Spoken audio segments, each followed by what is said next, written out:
Odisha plus खबर ही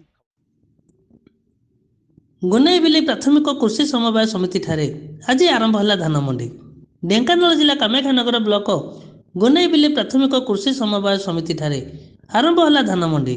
एठारे मुख्य अतिथि भावे AR श्रीजुक्त शरत कुमार पाणिग्राही जोगदे धान मंडी को शुभ उद्घाटन करथिले।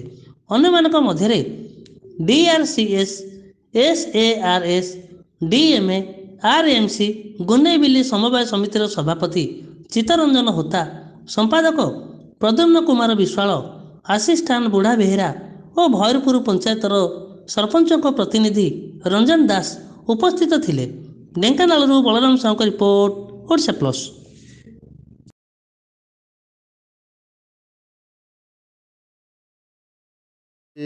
बुढ़ीबिली पंचायत मो घर हूँ कंटाझरिया।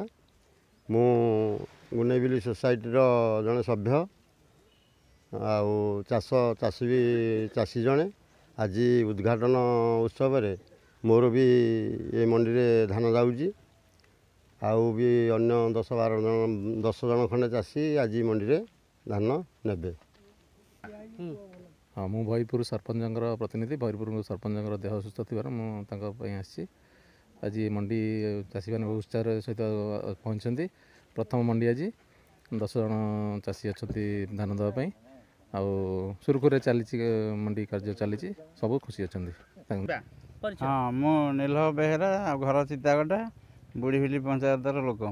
मोर आज प्रथम दिन मंडी रे धान आसी साधारण धान मूल्य रखिंट 2183 टंका। केते क्विंटल धान आनछन? आमर 38 क्विंटल आसी। प्रथम हाँ।